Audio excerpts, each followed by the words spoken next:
Sa napagpalang umaga po sa ating lahat. At sa umaga ito, patuloy po natin comment kay God ang lahat ng bagay at pagkatiwala sa Kanya. Bago po tayo gumawa ng mga aksyon na dapat natin gawin, ay ating pagpapurihan at parangalan si Lord.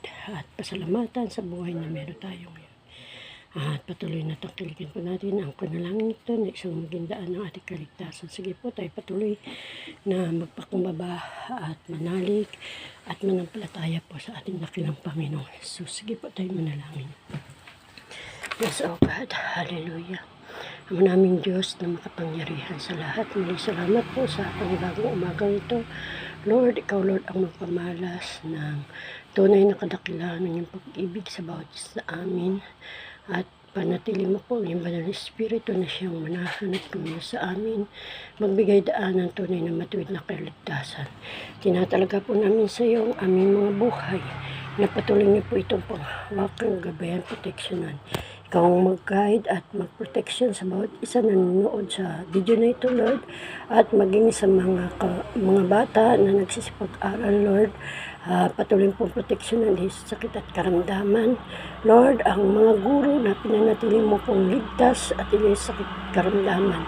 Huwag silang pababayaan, Panginoon Jesus. Maging ang mga nagtatrabaho, Lord, na start po sa pagbibiyahe, Lord. Ingatan niyo po tila sa anumang kapahamakan. At maging ang mga taong nakapaligid sa lugar ng Pintong Bukawin ito.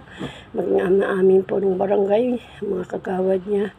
At ang lahat ng mga kasamahan niya po sa barangay, Panginoong Jesus. Lord, sa ikaw po pinagkatiwala ang buong pamilya ng bawat tahanan sa kanya-kanyang pamilya, Lord. Ikaw, Lord, ang magpamalas ng aking karunungan at katalinuhan na mangyaring ang iyong kalooban ng siyang masunod at hindi ang kanilang sarili. Ang kaligtasan maranasan ng bawat isa. Lord, maging sa aking mga kaibigan, mga kasama ko sa church, ang mga customer ko, ang mga taong nakapaligid sa amin, at ang buong mundo na ginagalawan, at ang aming punong presidente.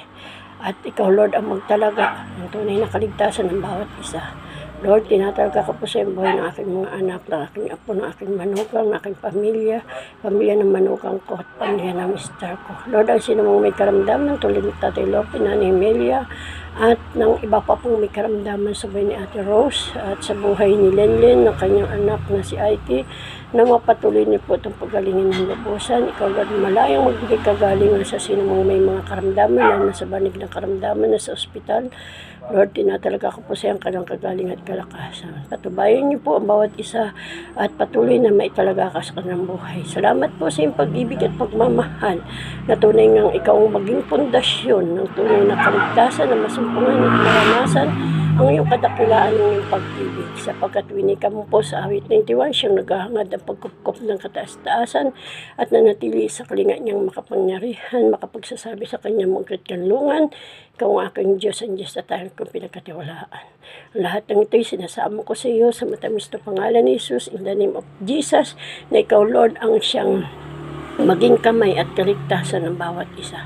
Sa namin, tinatalaga ang buhay na meron kami. Salamat po, Ama, sa umagang ito na muli naranasan namin ang bagong umagang kay ganda. Ang lahat ng papurit parangal, namin binabalik in Jesus' name.